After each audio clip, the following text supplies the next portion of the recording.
Hi friends, ഇന്ന് നമ്മൾ തയ്യാറാക്കുന്നത് നല്ല സൂപ്പർ ടേസ്റ്റിലുള്ള ഒരു സ്നാക്സ് ആണ് കേട്ടോ. വളരെ പെട്ടെന്ന് തന്നെ തയ്യാറാക്കാൻ പറ്റുന്ന നല്ല ഹെൽത്തി ആയിട്ടുള്ള ഒരു സ്നാക്സ് ആണ്. അപ്പോൾ എല്ലാവരും വീഡിയോ സ്കിപ്പ് ചെയ്യാതെ കാണുക. നമുക്ക് വീഡിയോയിലേക്ക് പോകാം.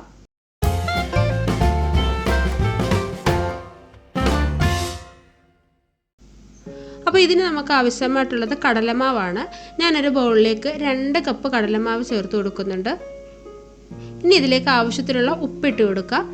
കൂടെ തന്നെ ഞാൻ എടുത്തേക്കുന്നത് ഒരു 1/4 ടീസ്പൂൺ അയമോദകമാണ് കേട്ടോ. അത് നമ്മുടെ കയ്യിലിട്ടിട്ട് നല്ലതുപോലെ ഒന്ന് തിരുമ്മിയിട്ട് നമ്മളൊന്ന് ചേർത്ത് കൊടുക്കണം. അപ്പോൾ അതിൻ്റെ ആ ഒരു രുചിയും ആ ഒരു മണവും ഒക്കെ നമുക്ക് നല്ല കറക്റ്റായിട്ട് തന്നെ കിട്ടും കേട്ടോ. ഇനി ഒരു 1/4 ടീസ്പൂൺ മഞ്ഞൾപ്പൊടി ചേർത്ത് കൊടുക്കുന്നുണ്ട്. എന്നിട്ട് എല്ലാം കൂടി നന്നായിട്ടൊന്ന് ഇളക്കി യോജിപ്പിച്ച് കൊടുക്കുക. ഇനി ഇതിലേക്ക് കുറേശ്ശെ വെള്ളം ഒഴിച്ചു കൊടുത്തിട്ട് നല്ലതായിട്ടൊന്ന് മിക്സ് ചെയ്തെടുക്കണം. നമ്മുടെ ദോശമാവിൻ്റെ പരുവത്തിൽ ഒട്ടും കട്ടകളൊന്നുമില്ലാതെ നന്നായിട്ട് വേണം ഇത് മിക്സ് ചെയ്തെടുക്കാനായിട്ട്. ഒരുപാട് ലൂസായി പോകരുത് കേട്ടോ. കുറച്ച് തിക്കായിട്ട് വേണം നമ്മളിത് ചെയ്തെടുക്കാൻ. കണ്ടില്ലേ, ഈ ഒരു പരുവത്തിൽ നമ്മുടെ മാവ് നമ്മൾ തയ്യാറാക്കി എടുത്തിട്ടുണ്ട്. അപ്പോൾ ഇത് നമുക്കൊരു സൈഡിലോട്ട് മാറ്റി വെക്കാം. നമുക്ക് വേറെ കുറച്ച് കാര്യങ്ങളൊന്ന് ചെയ്യാനുണ്ട്. ഇനി നമുക്ക് ആവശ്യമായിട്ടുള്ളത് കുറച്ച് ഉരുളക്കിഴങ്ങാണ്. ഞാനൊരു 3-4 ഉരുളക്കിഴങ്ങ് നന്നായിട്ടൊന്ന് വേവിച്ചെടുത്തിട്ടുണ്ട്. അതിൻ്റെ തോലൊക്കെ കളഞ്ഞെടുത്തിട്ടുള്ളതാണ്. കട്ടകളൊന്നും ഇല്ലാതെ ഒരു സ്പൂണോ ഫോർക്കോ വെച്ചിട്ട് നമുക്ക് നല്ലതുപോലെ ഉരുളക്കിഴങ്ങൊന്ന് ഉടച്ചെടുക്കണം. ഇനി ഞാനൊരു പാൻ അടുപ്പത്ത് വെച്ച് ചൂടാക്കിയിട്ടുണ്ട്. ഇനി അതിലേക്ക് ഞാൻ 1 ടേബിൾ സ്പൂൺ ഓയിലാണ് ഒഴിച്ചു കൊടുക്കുന്നത്.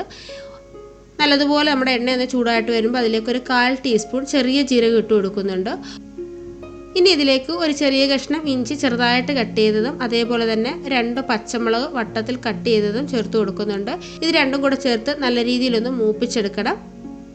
ഇനി നമ്മൾ ഇതിലേക്ക് ചേർക്കുന്നത് 1 ടീസ്പൂൺ മുഴുവൻ മല്ലിയാണ് കേട്ടോ. ഈ മല്ലി ഇതുപോലെ ചേർത്ത് നമ്മൾ എടുക്കുമ്പോഴേ ഇത് കഴിക്കുമ്പോഴേ നല്ലൊരു ടേസ്റ്റാണ്. ഇടയ്ക്കിടയ്ക്ക് ഇത് കടിക്കാൻ കിട്ടുമ്പോഴേ. അപ്പോൾ അതാണ് നമ്മുടെ മല്ലിയും നല്ല രീതിയിലൊന്ന് മൂത്ത് വന്നിട്ടുണ്ട്. ഇനി ഇതിലേക്കൊരു 3/4 ടീസ്പൂൺ മല്ലിപ്പൊടി ചേർത്ത് കൊടുക്കുക. കൂടെ തന്നെ 1/2 ടീസ്പൂൺ മുളക് പൊടി. ഇനി നമ്മൾ ഇതിലേക്ക് ചേർക്കുന്നത് കുറച്ച് ഗരം മസാലയാണ് കേട്ടോ. 1/4 ടീസ്പൂൺ ഗരം മസാല ചേർത്ത് കൊടുക്കുന്നുണ്ട്. ഇനി ഇതെല്ലാം കൂടെ നമ്മുടെ ആ പൊടികളുടെയൊക്കെ ഒരു പച്ചമണം മാറുന്ന രീതിയിൽ ലോ ഫ്ലെയിമിൽ വെച്ചിട്ടൊന്ന് മൂപ്പിച്ചെടുക്കുന്നുണ്ട്. കൂടെ ഞാനൊരു 1/4 ടീസ്പൂൺ മഞ്ഞൾപ്പൊടി കൂടി ഇട്ട് കൊടുത്തിട്ടുണ്ട് കേട്ടോ. ഇപ്പോൾ തന്നെ നമ്മുടെ പൊടികളൊക്കെ നല്ലതുപോലെ ഒന്ന് മൂത്ത് വന്നിട്ടുണ്ട്. നമ്മൾ ലോ ഫ്ലെയിമിൽ ഇട്ട് വേണം ഇത് ചെയ്തെടുക്കാനായിട്ട് കേട്ടോ. ഇനി നമ്മൾ നേരത്തെ ആ ഉടച്ചു വെച്ചിരിക്കുന്ന ഉരുളക്കിഴങ്ങിൻ്റെ മിക്സാണ് ചേർത്ത് കൊടുക്കുന്നത്. ഈ ഉരുളക്കിഴങ്ങിനെ മിക്സ് ഇട്ട് കൊടുത്തിട്ട് ഈ മസാലയൊക്കെ നല്ലപോലെ നമ്മുടെ ഉരുളക്കിഴങ്ങിൽ പിടിക്കുന്ന രീതിയിൽ നന്നായിട്ടൊന്ന് ഇളക്കി ചേർത്ത് യോജിപ്പിച്ചെടുക്കണം കേട്ടോ. ലോ ഫ്ലെയിമിൽ ഇട്ട് കൊടുത്തുകൊണ്ട് വേണം നമ്മളിത് ചെയ്യാൻ. നന്നായിട്ട് തന്നെ ഈ ഉരുളക്കിഴങ്ങിൽ മസാലയൊക്കെ പിടിച്ച് കിട്ടണം. അതേപോലെ തന്നെ ഈ ഉരുളക്കിഴങ്ങ് നല്ലതുപോലെ ഒന്ന് ചൂടായിട്ട് കിട്ടുകയും വേണം കേട്ടോ. ഇനി ഈ സമയം ഞാനിതിലേക്ക് കുറച്ച് ഉപ്പ് ചേർത്ത് കൊടുക്കുന്നുണ്ട്. കൂടെ തന്നെ കുറച്ച് മല്ലിയില ചെറുതായിട്ട് കട്ട് ചെയ്തത്. ഇനി ചേർക്കുന്നത് 1/2 ടീസ്പൂൺ ചെറിയ ജീരകം ഒന്ന് ചൂടാക്കി പൊടിച്ചെടുത്തിട്ടുള്ളതാണ് കേട്ടോ. അപ്പോൾ നല്ലൊരു ടേസ്റ്റ് ആയിരിക്കും. അപ്പോൾ ഇതും കൂടെ ചേർത്ത് നല്ല രീതിയിലൊന്ന് നന്നായിട്ടൊന്ന് ഇളക്കി ചേർത്ത് നമുക്കൊന്ന് യോജിപ്പിച്ചെടുക്കണം. ഇപ്പോൾ നമ്മുടെ ഉരുളക്കിഴങ്ങൊക്കെ അത്യാവശ്യം നന്നായിട്ടൊന്ന് ചൂടായിട്ട് വന്നിട്ടുണ്ട്. അതുപോലെ തന്നെ നല്ല സോഫ്റ്റുമായിട്ട് വന്നിട്ടുണ്ട്. ഇതാ കണ്ടില്ലേ. അപ്പോൾ ഇത് നമുക്കൊന്ന് തണുക്കാനായിട്ടൊന്ന് മാറ്റി വെക്കാം. ഇനി നമുക്ക് ആവശ്യമായിട്ടുള്ളത് കുറച്ച് പനീറാണ് കേട്ടോ. ഈ പനീർ ഞാൻ ചെറിയ സ്ലൈസായിട്ടൊന്ന് കട്ട് ചെയ്തെടുക്കുന്നുണ്ട്. നമ്മൾ പനീറൊക്കെ വെച്ച് ചെയ്യുമ്പോൾ നല്ലൊരു ടേസ്റ്റാണ്. അതേപോലെ തന്നെ നല്ല ഹെൽത്തിയുമാണ്. ഇതാ കണ്ടില്ലേ. ഇതേപോലെ നമുക്ക് ഈ പനീർ ഒന്ന് കട്ട് ചെയ്തെടുക്കാം. ഇപ്പം നമ്മുടെ പനീറെല്ലാം ഞാനിവിടെ ദാണ്ട ഈ ഒരു രീതിയിലൊന്ന് കട്ട് ചെയ്ത് വെച്ചിട്ടുണ്ട്. അപ്പോൾ അത് ഞാനൊരു പ്ലേറ്റിലോട്ടൊന്ന് മാറ്റി വെക്കുന്നുണ്ട്. ആ സമയം കൊണ്ട് നമ്മുടെ മസാലയൊക്കെ ഒന്ന് ആറാനായിട്ട് ഞാൻ വേറൊരു പ്ലേറ്റിലോട്ട് മാറ്റി വെച്ചിട്ടുണ്ട്. ഇനി നമുക്ക് വേണ്ടത് കുറച്ച് ബ്രെഡാണ് കേട്ടോ. അപ്പോൾ നമ്മുടെ മസാലയൊക്കെ ഒന്ന് തണുത്ത് വരുമ്പോഴേ നമ്മുടെ ബ്രെഡ് ഇതുപോലെ വെച്ച് കൊടുത്തിട്ട് ആ ബ്രെഡിലേക്ക് നമ്മുടെ മസാലയൊക്കെ നന്നായിട്ടൊന്ന് സ്പ്രെഡ് ചെയ്ത് കൊടുക്കണം. ഒരു സ്പൂണ് വല്ലതും വെച്ചിട്ട് ദാണ്ട് ഇതേപോലെ ഒന്ന് സ്പ്രെഡ് ചെയ്ത് കൊടുത്താൽ മതി കേട്ടോ. പുറത്തോട്ട് അധികം പോകരുത്. നല്ലതുപോലെ ഈ ഒരു രീതിയിൽ നല്ല നിരപ്പായിട്ട് വേണം വെച്ച് കൊടുക്കാനായിട്ട്. അപ്പോൾ ഈ ബ്രെഡിലെല്ലാം നമുക്കിതുപോലെ ഒന്ന് ഫില്ല് ചെയ്ത് കൊടുക്കാം. ഉരുളക്കിഴങ്ങും പനീറും ഇതെല്ലാം കൂടെ വെച്ച് നമ്മളിത് ചെയ്യുമ്പോൾ നല്ല ഹെൽത്തിയാണ്. അതുപോലെ തന്നെ നല്ല ടേസ്റ്റുമാണ് കേട്ടോ. നമ്മളിത് ഉടച്ചെടുക്കുമ്പോൾ ഉരുളക്കിഴങ്ങിൽ അധികം കട്ടകളൊന്നും കാണരുത്. ചെറിയ തരികളുണ്ടെങ്കിൽ കുഴപ്പമില്ല. പക്ഷേ ഒരുപാട് വലിയ കട്ടകളാണെങ്കിൽ നമ്മളിതുപോലെ സ്പ്രെഡ് ചെയ്യുന്ന സമയത്ത് അത് ശരിക്കും നമുക്കതിലേക്ക് വെച്ച് കൊടുക്കാൻ പറ്റില്ല കേട്ടോ. അപ്പോൾ ഇനി നമ്മളിതുപോലെ കട്ട് ചെയ്ത് വെച്ചേക്കുന്ന പനീറിൻ്റെ ഒരു പീസ് ഞാൻ ഇതിൻ്റെ മുകളിലേക്ക് വെച്ച് കൊടുക്കുന്നുണ്ട്. എന്നിട്ട് മസാല സ്പ്രെഡ് ചെയ്ത് വെച്ചേക്കുന്ന ഒരു ബ്രെഡ് അതിൻ്റെ മുകളിലേക്ക് വെച്ചിട്ട് ഇതേപോലെ ചെറുതായിട്ടൊന്ന് അമർത്തി കൊടുക്കണം. ഒരുപാട് നമ്മൾ അമർത്തരുത് കേട്ടോ. അപ്പോൾ ബ്രെഡ് പൊട്ടിപ്പോകാൻ ചാൻസ് ഉണ്ട്. ചെറിയ രീതിയിലൊന്ന് ഇതുപോലെ ഒന്ന് അമർത്തി കൊടുത്താൽ മാത്രം മതി. കയ്യിൽ വെച്ചിട്ട് അതിൻ്റെ 4 സൈഡും ഇതേപോലെ നല്ല രീതിയിലൊന്ന് അമർത്തി കൊടുക്കുക. ഇപ്പോൾ തന്നെ ഞാനിവിടെ 2 ബ്രെഡ് ഇവിടെ റെഡിയാക്കി വെച്ചിട്ടുണ്ട്. 2 ബ്രെഡ് എന്ന് പറയുമ്പോൾ നമ്മൾ 4 ബ്രെഡ് വെച്ചിട്ട് 2 എണ്ണത്തിന് തയ്യാറാക്കി വെച്ചിട്ടുള്ളതാണ് കേട്ടോ. അപ്പോൾ നമ്മുടെ മാവൊക്കെ ദാണ്ട നല്ല രീതിയിലൊന്ന് കുറച്ചുകൂടി ഒന്ന് കുറുകി വന്നിട്ടുണ്ട്, തിക്കായിട്ട് വന്നിട്ടുണ്ട്. ഈ ഒരു പരുവായിരിക്കണം നമ്മുടെ മാവിന്. ഇല്ലെന്നുണ്ടെങ്കിൽ നമ്മുടെ ബ്രെഡിൽ ഇത് പിടിക്കാതെ വരും കേട്ടോ, ഒരുപാട് ലൂസായി പോയാൽ.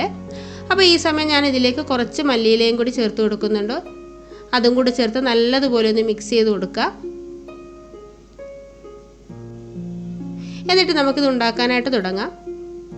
അപ്പോൾ നമ്മളിനി ചെയ്ത് വെച്ചേക്കുന്ന ബ്രെഡ് നമ്മുടെ മാവിലേക്ക് മുക്കിയിട്ട് നമ്മൾ എണ്ണയിലേക്ക് ഇട്ട് കൊടുക്കുകയാണ് കേട്ടോ. ഒരെണ്ണം ഞാനിത് ഒറ്റ ബ്രെഡായിട്ട് തന്നെ ചെയ്യുന്നുണ്ട്. ബാക്കിയുള്ളതെല്ലാം നാണ്ട് ഇതേപോലെ ഒന്ന് കട്ട് ചെയ്ത ശേഷമാണ് ഞാൻ ചെയ്യുന്നത്. നമുക്കിത് എങ്ങനെ വേണമെങ്കിലും ചെയ്തെടുക്കാവുന്നതാണ്. നമ്മൾ വീട്ടിലൊക്കെ ചെയ്യുമ്പോഴേ ഇതുപോലെ കട്ട് ചെയ്തിട്ട് ചെയ്തെടുക്കുന്നതാണ് നമുക്കിത് ചെയ്യാനായിട്ട് എളുപ്പം കേട്ടോ. അപ്പോൾ അതാ കണ്ടില്ലേ, ഒന്ന് കട്ട് ചെയ്തെടുത്തിട്ടുണ്ട്. അപ്പോൾ അതാണ്ട് നമ്മുടെ എണ്ണയൊക്കെ നല്ലതുപോലെ ചൂടായിട്ട് വന്നിട്ടുണ്ട്. ഇനി നമ്മൾ എടുത്തു വെച്ചിരിക്കുന്ന ബ്രെഡ് ദാണ്ട് ഇതുപോലെ നമ്മുടെ മാവിലേക്കൊന്ന് ഡിപ്പ് ചെയ്ത് കൊടുക്കണം. നമ്മൾ പതുക്കെ ശ്രദ്ധയോടെ വേണം ഇത് ചെയ്തെടുക്കാൻ. ബ്രെഡ് ആയതുകൊണ്ട് തന്നെ നമ്മളിത് പിടിച്ച് തിരിച്ചിട്ട് കൊടുക്കുമ്പോൾ ഇത് പൊട്ടിപ്പോകാനൊക്കെ ചാൻസ് ഉണ്ട് കേട്ടോ. അപ്പോൾ ദാണ്ട് ഞാൻ ആ ഒരു ബ്രെഡ് നമ്മുടെ എണ്ണയിലേക്ക് ഇട്ട് കൊടുക്കുകയാണ്. ഇത് ഇട്ട് കൊടുത്ത ഉടനെ ഒന്നും ഇത് നമ്മൾ അങ്ങോട്ടും ഇങ്ങോട്ടൊന്ന് തിരിച്ചിടാനോ അനക്കാനോ ഒന്നും ചെയ്യരുത് കേട്ടോ. അന്നേരം നമ്മുടെ ഈ മാവ് ബ്രെഡിൽ പിടിക്കാതെ വരും. ചെറുതായിട്ട് ഇതിൻ്റെ അടിവശം ഒന്ന് വെന്ത് വരുമ്പോഴേ കുറച്ച് എണ്ണ ഇതുപോലെ ഇതിൻ്റെ മുകളിലേക്ക് നമുക്കൊന്ന് തൂവി കൊടുക്കുക. അപ്പോൾ ആ മുകൾ വശവും കുറച്ചൊന്ന് വെന്ത് കിട്ടും. മീഡിയം ഫ്ലെയിമിനും ലോ ഫ്ലെയിമിനും ഇടയ്ക്ക് വെച്ച് വേണം നമ്മൾ ചെയ്യാൻ. ലോ ഫ്ലെയിമിൽ ഇട്ട് കൊടുത്താൽ ഇതിൽ എണ്ണ പിടിക്കാൻ ചാൻസ് ഉണ്ട് കേട്ടോ. അപ്പോൾ അതാണ്ട് ഇതുപോലെ എന്തെങ്കിലും ഒന്ന് സപ്പോർട്ട് ചെയ്ത് കൊടുത്തുകൊണ്ട് തന്നെ പതുക്കെ ഒന്ന് തിരിച്ച് വേണം, ഇല്ലെങ്കിൽ എണ്ണ നമ്മുടെ ദേഹത്തോട്ട് തെറിക്കും കേട്ടോ. അതൊന്ന് ശ്രദ്ധിക്കണം. അപ്പോൾ അതാണ്ട് ഈ സൈഡൊന്ന് വെന്ത് വന്നിട്ടുണ്ട്. മറു സൈഡും ഇതുപോലെ നമുക്കൊന്ന് വേവിച്ചെടുത്ത ശേഷം തിരിച്ച് മറിച്ച് വിട്ടിട്ട് 2 സൈഡ് നമുക്ക് നന്നായിട്ടൊന്ന് മൂപ്പിച്ചെടുക്കണം. ഇത് ഒരെണ്ണം തിന്നുമ്പോൾ തന്നെ നമ്മുടെ വയറൊക്കെ ഫുള്ളാവും. നല്ല ടേസ്റ്റുമാണ്. കുട്ടികൾക്കൊക്കെ ഇത് ഒരുപാട് ഇഷ്ടപ്പെടും. ഇനിയിപ്പം നമ്മുടെ കയ്യിൽ പനീർ ഇല്ലെന്നുണ്ടെങ്കിലും ബാക്കി മസാലയൊക്കെ വെച്ച് നമുക്ക് ഇതേപോലെ തന്നെ ഇത് നമുക്ക് ബ്രെഡ് പക്കോട ചെയ്തെടുക്കാവുന്നതാണ്. ഇപ്പോൾ ഇതാ കണ്ടില്ലേ, 2 സൈഡ് നല്ല രീതിയിലൊന്ന് മൂത്ത് വന്നിട്ടുണ്ട്. അപ്പോൾ അത് ഞാൻ കോരിയെടുക്കുകയാണ് കേട്ടോ. ഇനി നമ്മൾ കട്ട് ചെയ്ത് വെച്ചേക്കുന്ന ബ്രെഡാണ് നമ്മൾ ചെയ്തെടുക്കുന്നത്. മാവിലേക്ക് മുക്കിയിട്ട് ഞാൻ എണ്ണയിലേക്ക് ഇട്ട് കൊടുത്തിട്ടുണ്ട് കേട്ടോ. ഞാനിത് ഓരോന്നായിട്ടാണ് ചെയ്തെടുക്കുന്നത്. നമ്മൾ ഈ ചെറിയ പാത്രത്തിലൊക്കെ ചെയ്യുന്നത് കൊണ്ട് തന്നെ നമുക്ക് തിരിച്ചിടാനൊക്കെ ബുദ്ധിമുട്ടുള്ളത് കൊണ്ട് ഇതുപോലെ ഓരോന്നായിട്ട് നമ്മൾ ചെയ്തെടുക്കുന്നതായിരിക്കും നല്ലത്. കുറച്ച് എണ്ണ കൂടി ഞാൻ എൻ്റെ മുകളിലേക്കൊന്ന് തൂക്കി കൊടുക്കുന്നുണ്ട്. അതിനുശേഷം ഒന്ന് പതുക്കെ ഒന്ന് തിരിച്ചിട്ട് കൊടുക്കണം. തിരിച്ചിട്ട് കൊടുത്തിട്ട് നമുക്ക് മറു സൈഡും കൂടി നല്ലതുപോലെ ഒന്ന് മൂപ്പിച്ചെടുക്കാം. ഇത് ഒരുപാടങ്ങ് ബ്രൗൺ കളർ ആവുന്നത് വരെ നമ്മളിത് മൂപ്പിക്കേണ്ട ആവശ്യമില്ല. നല്ലൊരു ഗോൾഡൻ കളർ ആകുന്ന ആ ഒരു രീതിയിൽ നമ്മളൊന്ന് മൂപ്പിച്ചെടുത്താൽ മതി കേട്ടോ. കാരണം ഇത് കുറച്ച് നേരം കഴിയുമ്പോഴേ ആ തണുക്കുന്ന നേരം കൊണ്ട് കുറച്ചുകൂടി ഒന്ന് മൂത്ത് കിട്ടും. അപ്പോൾ അതാണ്ട് ഒരെണ്ണം കൂടി ഞാനൊന്ന് ചെയ്തെടുത്തിട്ടുണ്ട്. ഇനി നമുക്ക് ബാക്കിയുള്ളതെല്ലാം ഇതേ രീതിയിലൊന്ന് പെട്ടെന്ന് തന്നെ ഒന്ന് ചെയ്തെടുക്കാം കേട്ടോ. അപ്പോൾ അതാ കണ്ടില്ലേ, നമ്മുടെ സൂപ്പർ ടേസ്റ്റിലുള്ള നമ്മുടെ ബ്രെഡ് പക്കോട എല്ലാം ഞാനിവിടെ ചെയ്തെടുത്തിട്ടുണ്ട്. നമുക്ക് ഇതേലും ഒരു പീസ് കഴിച്ചാൽ തന്നെ വയറ് നിറയും. അപ്പോൾ എല്ലാവരും ഇതുപോലെ ഒന്ന് ചെയ്ത് നോക്കണം. എല്ലാവർക്കും ഇത് ഇഷ്ടമാകും. കുട്ടികൾക്ക് ലഞ്ച് ബോക്സിലൊക്കെ കൊടുത്തു വിടാൻ പറ്റിയ നല്ലൊരു ഐറ്റമാണിത്. അപ്പോൾ അതാണ്ട ഞാൻ ഇതൊരെണ്ണം ഒന്ന് കട്ട് ചെയ്ത് കാണിക്കാം. അപ്പോൾ ഇതാ കണ്ടല്ലേ, ഇതിൻ്റെ അകമൊക്കെ ഉണ്ടല്ലേ എത്ര സൂപ്പറായിട്ടുണ്ട്. നല്ല ടേസ്റ്റാണിത് കഴിക്കാൻ. നമ്മുടെ സോസോ അല്ലെങ്കിൽ ചട്നിയോ ഒക്കെ കൂട്ടി നമുക്ക് കഴിക്കാവുന്നതാണ്. അപ്പോൾ എല്ലാവർക്കും ഇന്നത്തെ വീഡിയോ ഇഷ്ടമായെന്ന് വിചാരിക്കുന്നു. വീഡിയോ ഇഷ്ടമായിട്ടുണ്ടെങ്കിൽ ലൈക്ക് ചെയ്യാനും ഷെയർ ചെയ്യാനും കമൻറ്റ് ചെയ്യാനും അതുപോലെ തന്നെ നമ്മുടെ ചാനൽ സബ്സ്ക്രൈബ് ചെയ്യാതെ ആരെങ്കിലും കാണുന്നുണ്ടെങ്കിൽ ഒന്ന് സബ്സ്ക്രൈബ് ചെയ്ത് സപ്പോർട്ട് ചെയ്യാനും മറക്കരുത്. അപ്പോൾ നമുക്ക് അടുത്തൊരു വീഡിയോ ആയിട്ട് പെട്ടെന്ന് തന്നെ കാണാം. അതുവരേക്കും ബൈ. Thank you.